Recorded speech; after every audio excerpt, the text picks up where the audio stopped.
वो समय भी आया था जब मुझे बहुत ज्यादा डर लगा था। क्वेश्चन देखकर दिमाग की बत्ती गुल हो गई थी। Hi guys, welcome back to another video. नमस्कार बालकों, क्या हालचाल। अकाउंटेंसी कक्षा 12वीं एक ऐसा सब्जेक्ट जो हर साल बच्चों को परेशान करता है। जब मैं अपनी कक्षा 12वीं के अंदर था तो इसने मेरे भी रातों की नींद उड़ा दी थी। स्टार्टिंग में लगा कि ये हो जाएगा, 11वीं में काफी इजी था, पर जैसे ही कक्षा 12वीं आई लगा कि जनरल एंट्री तो कहीं खो गई है और अकाउंट अकाउंट अकाउंट बनना शुरू हो गए। जैसे तैसे पार्टनरशिप करी, बट कंपनी शुरू होते ही पूरी पार्टनरशिप गायब हो गई। चलो जैसे तैसे कंपनी थोड़ी बहुत समझ में आने लगी, थर्ड बुक शुरू होती कंपनी भी गायब हो गई।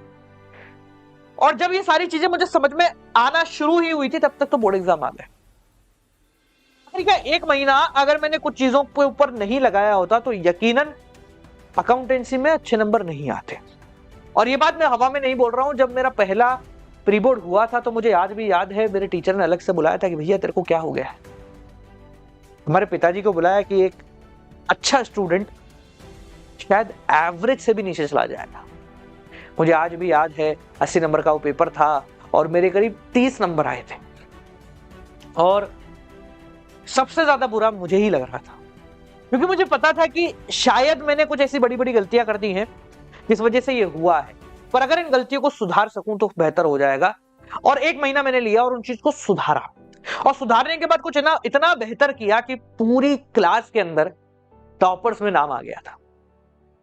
आज तुम्हें वही सभी चीजें बताऊंगा जो मैंने की थी, ताकि सही मायने में आखिरी के कुछ समय के अंदर तुम अकाउंटेंसी को क्रैक कर सको और अपने नंबरों को लास्ट कुछ मोमेंट्स के अंदर बूस्ट कर पाओ।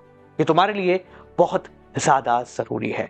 ठीक है, तो चलिए शुरू करते हैं, बात करते हैं अकाउंटेंसी।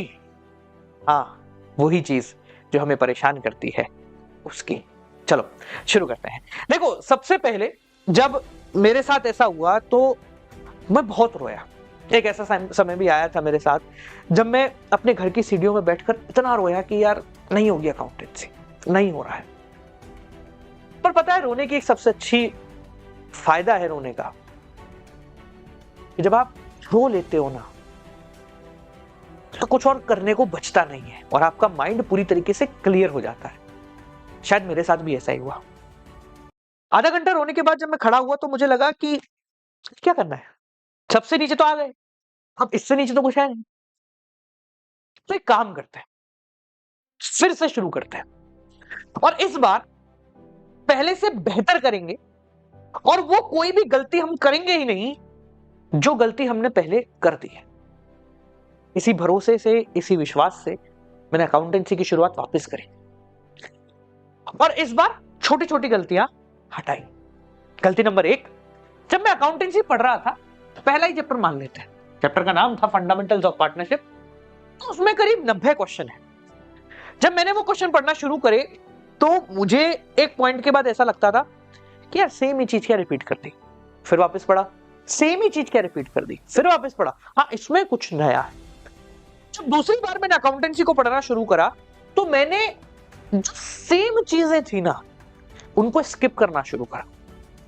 फर्ज कीजिए कि आप टीएस ग्रेवाल से अभी पढ़ रहे हैं और टीएस ग्रेवाल में पहला टॉपिक है profit and loss appropriation account.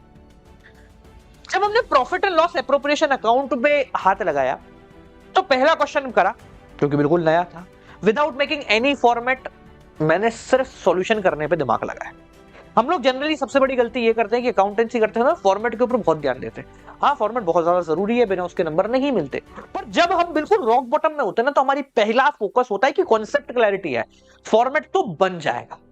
और यही चीज मैंने सबसे पहले रखी कि फॉर्मेट को साइड रखा and focus on core solutions. Core solutions का मतलब होता है कि अगर P&L एप्रोप्रिएशन का अकाउंट है, यहां लिखा, नहीं लिखा टू इंटरेस्ट ऑन कैपिटल है, छोड़ना भाई, इतना अमाउंट इतना अमाउंट इतना अमाउंट इतना अमाउंट टोटल करा, इतना अमाउंट, ये आ गया, आंसर खत्म। ये एक काम करने से, एक चैप्टर को करने में अगर मुझे 10 दिन लगते थे तो वो टाइम फ्रेम कम होके 3 दिन हो गया था, कि मैंने वो सारा क्रैप, वो सारी गंदगी हटा ली थी जो समय व्यर्थ करती। क्योंकि बार बार फॉर्मेट बनाना, लाइनें खींचना, to interest on capital, by net profit, ये सब लिखने में बहुत ज्यादा टाइम जाता है। सो इट्स बेटर कि हम इन चीजों को हटा दें। हाँ मुझे आता है ना, कर लिया ना, पहली बार थोड़ा ना पढ़ रहा हूं भाई। पहली चीज जिसने समय को 1/3 कर दिया। दूसरी चीज जिसने इस 1/3 टाइम को भी 1/3 कर दिया वो था सॉल्विंग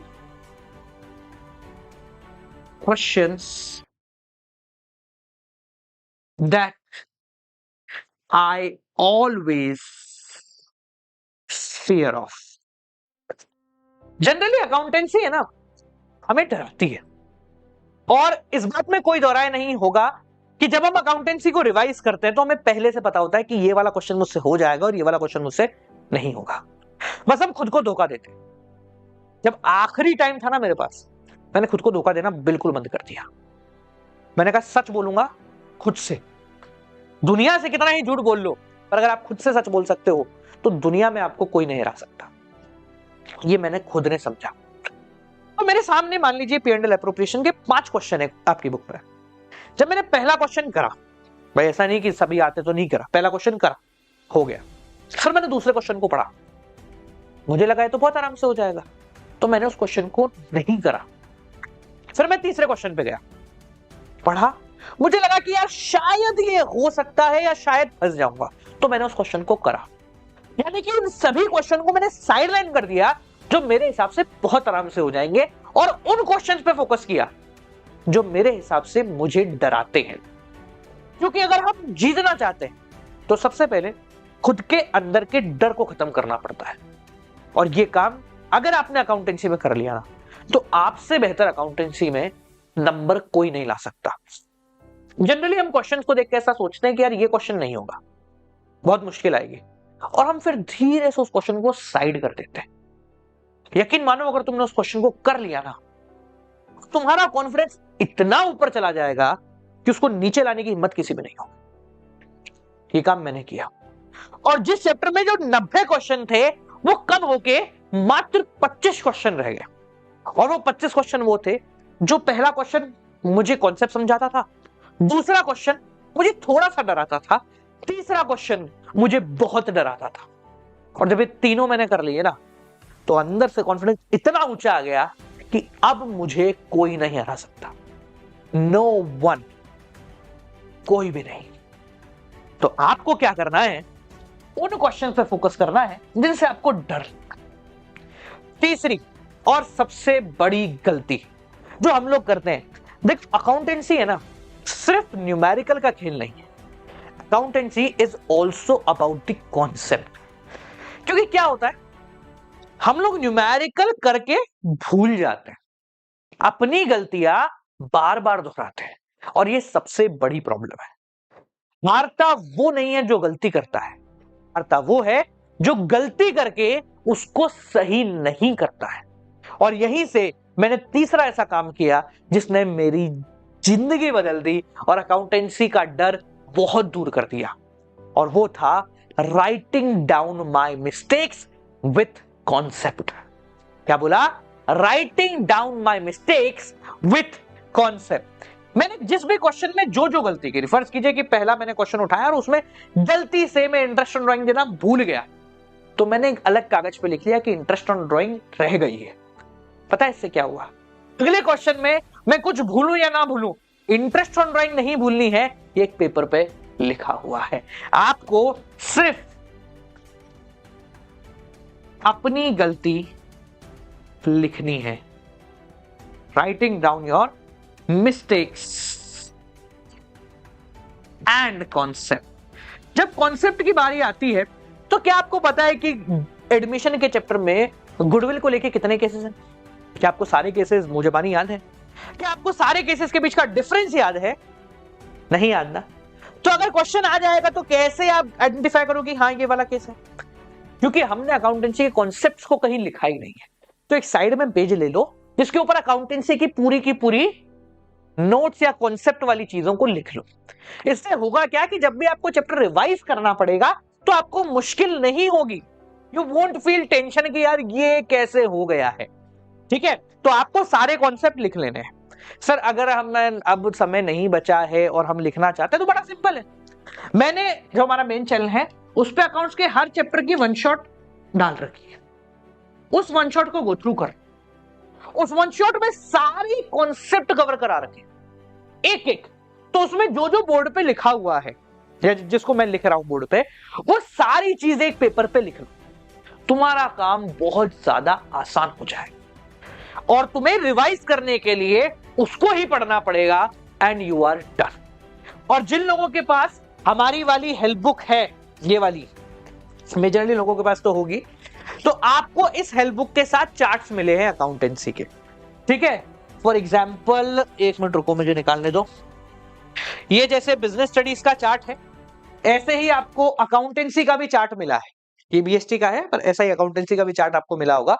तो वो चार्ट में वो सारे कॉन्सेप्ट पहले से लिखे हुए, उसको अपने दीवार पे लटका दो अगर वो है तुम्हारे पास तो। अगर है तो लटका लो और उससे कॉन्सेप्ट को रिवाइज कर लो। अगर नहीं है, हेल्प बुक भी नहीं है, वो भी नहीं है, तो कोई दिक्कत नहीं, वन शॉट से कवर करो। ये आपके लिए जरूरी है। ये तीन चीजें अगर अकाउंटेंसी में सुधार ली तो तुम्हारे नंबर जो भी यहां है ना, वो यहां आ जाएंगे और कोई नहीं रोक पाएगा। और सबसे जरूरी बात, तुम्हारे अंदर का जो कॉन्फिडेंस है वो इतना बढ़ जाएगा कि बोर्ड एग्जाम बहुत छोटी चीज लगेगी। यकीन मानो, ये मैंने खुद ने करके देखा है and I got massive results in my board exam. तो ये वीडियो पसंद आई हो तो जरूर लाइक करें और अपने दोस्तों को भेजें जो अकाउंटेंसी में परेशान हो रहे हैं। ये हमारा नया चैनल है, इसको सब्सक्राइब जरूर कर देना। मिलते हैं अगली वीडियो के साथ, तब तक के लिए नमस्कार।